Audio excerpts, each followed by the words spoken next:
If you've attempted a diet in the past, then you probably noticed that some areas on your body lose fat quickly, while other areas that just don't seem to budge. For most of us, it's the lower belly, love handles, and lower back fat that we just can't seem to get rid of regardless of what we do and how hard we work. And as I've explained in my past videos, there is a scientific explanation to this. Simply put, these areas receive less blood flow and contain fat cells that are more stubborn to burn off when compared to other areas of our body. In fact, our glutes are known as the toughest place to lose fat and have been shown to be 10 to 20 times more stubborn to get rid of than belly fat. So if you think that you have it hard, just imagine what pro bodybuilders have to go through in order to get striations in their glutes to start showing. Now, I'm just going to assume that you're probably not after the shredded glutes level of leanness, but nonetheless, getting rid of stubborn fat in the belly and lower back will still require a great deal of patience and perseverance, as these areas are generally the last to go. Take Trevor here, for example, one of our Build with Science members who recently lost an incredible 80+ pounds over the course of 9 months on his program. Now, if you take a look at his pictures a little more closely, you'll notice that throughout the course of his journey, despite losing almost 60 pounds, his stubborn areas like his lower belly fat and love handles were still hanging on. It wasn't until he broke past this point did he start to see more and more progress in these problem areas. And eventually, by simply being patient and sticking to his calorie deficit, he managed to lose those problem areas altogether. However, the problem with stubborn fat is that staying patient and adhering to your calorie deficit will get more and more difficult to do as you get leaner and leaner. Our body fights back, and as a result, most of us get stuck right around here, and is why so few actually end up successfully burning off these stubborn areas. In fact, this is where Trevor mentioned that he had the most difficult time to break through. And that is exactly what this video is about, where I'll cover 4 habits that you need to break that are preventing you from breaking through that sticking point. Fix these, and just like Trevor did, you'll be able to finally burn off those stubborn areas. The first thing preventing you from losing that stubborn fat is you're too aggressive and impatient with your approach. What most people don't realize is that your rate of weight loss throughout the weeks will and should slow down. Because when you're at a higher body fat percentage, research has shown that you're able to lose fat at a faster rate with less risk of muscle loss. But this ability diminishes as you get leaner and leaner. Yet the second that people stop losing 1 to 2 pounds a week and their weight loss begins to slow down, they get worried and they try to speed it up by drastically cutting down their calories and using unsustainable approaches. This can then lead to rebounding altogether or too much weight being lost too quickly, which then comes at the cost of muscle loss, something that we want to avoid at all costs. Since, as covered in my past interview with Dr. Eric Trexler, muscle loss seems to be highly correlated with increased hunger levels, which doesn't seem to recover back to normal until that muscle mass is restored, which is problematic because this then makes dieting that much harder to the point where you just can't stick to it for long enough for fat loss to reach those stubborn areas. So instead, stick to a rate of weight loss of around 0.5 to 1% of your body weight per week. Starting out, if you're at a higher body fat percentage, you can stick to the higher end of the range since you can afford to lose more weight per week. But as you get leaner and leaner and your body fat lowers, you want to then slow this rate down to minimize the risk of muscle loss as long as you're not completely stalling. For example, you might initially be losing 2 to 3 pounds a week, yet only losing around half a pound a week once you do get pretty lean. And as you can see in Trevor's weight loss graph here, he applied this concept and slowed his weight loss down, especially as he got considerably leaner towards the end. So just like Trevor did, don't get discouraged, stay patient, and trust the process.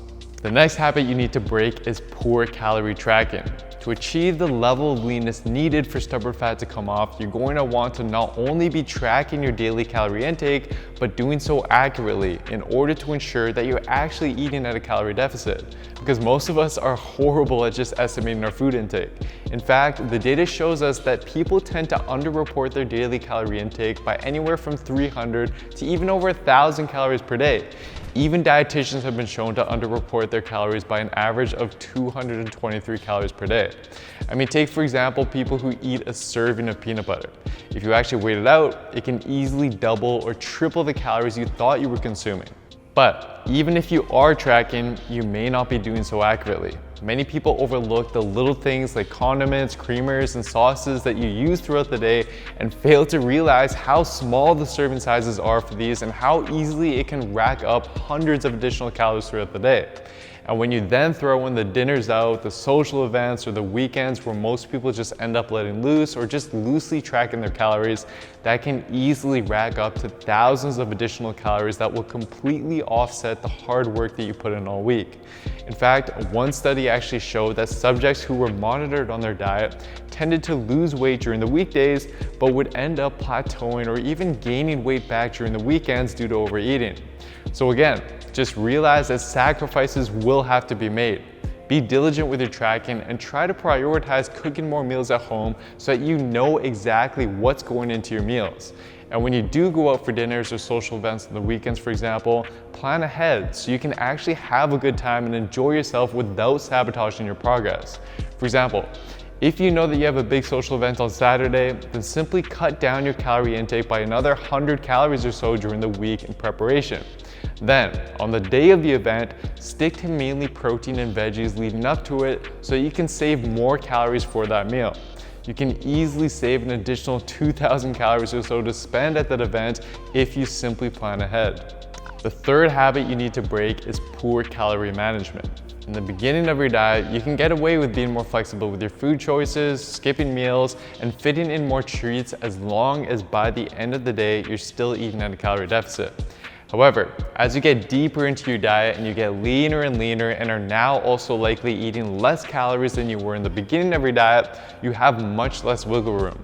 At this point, your body is going to be doing everything that it can to fight back to prevent us from continuing to lose fat.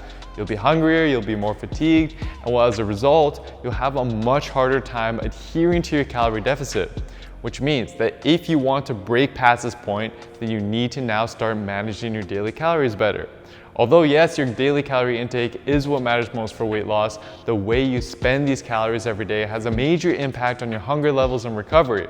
So instead of spending or saving your daily calories to fit in convenient, less nutritious, high-calorie foods that won't do much in terms of your hunger, you're going to have to make some sacrifices here and instead opt for high-volume, nutrient-dense, low-calorie foods that will provide the best bang for your buck in terms of suppressing your hunger, boosting your daily energy levels, and speeding up your recovery. As you get leaner, you're going to have to accept that you will be hungrier than you were when you were carrying around more body fat. And managing that hunger with the right foods really is going to be key for you to continue making progress. I mean, yes, you can still fit in treats here and there and use an if it fits your macros approach, but the frequency at which you do so will have to decrease as you get leaner and leaner and adhering to your calorie deficit becomes more difficult. The last thing that is preventing you from losing that stubborn fat is that you've gotten lazier. You've been dieting for a while, things are getting tough, and the initial excitement of starting your diet is gone. This is when people start to overlook the little things. They start to be less active, they start to skip out on walks, and they'll just move less throughout the day than they used to. In fact, research has consistently found this to be true when dieting since your body tries to preserve its energy in response, which is detrimental for fat loss since these subtle movements actually do burn a significant amount of calories every day. This, in combination with the fact that you just weigh less now than you did at the start of your diet, can result in you now unknowingly burning hundreds of calories less than you did before, which can easily put fat loss at a halt. So, to account for this drop in calories burned, you do have a couple options. You can either bump up your overall activity levels a little bit more and/or slightly reduce your calorie intake. But in order to minimize the extent to which you have to do those two things, just make it a habit to move more throughout the day. Keep track of your daily step count, aim to hit a target, and be consistent with that target throughout your diet so that you don't end up unknowingly burning significantly fewer calories, especially as you get leaner and leaner. But all in all, when it comes to losing stubborn fat, the more variables that you can control and keep track of, the better, as it's often an oversight in any of these variables I mentioned that cause people to stall and prevents fat loss from ever reaching those stubborn areas. That's exactly why within our Built with Science programs, we not only guide you week after week with your workouts and nutrition, but we've also included tracking software that'll enable you to see how your weight and the daily calories you burn change throughout the weeks. This is how our members like Trevor were finally able to get rid of that stubborn fat after countless unsuccessful attempts. To get started today, just simply head on over to builtwithscience.com and take our free analysis quiz that'll determine what program is best for you and your specific body. Anyways, that's it for today, guys. I hope you enjoyed this one. Please do me a favor and show your support by giving the video a like, leaving a comment down below as to what you'd like to see me cover next, subscribing to the channel, and turning on notification for the channel as well, as this all really does help me out. Thank you so much, everyone, and see you next time.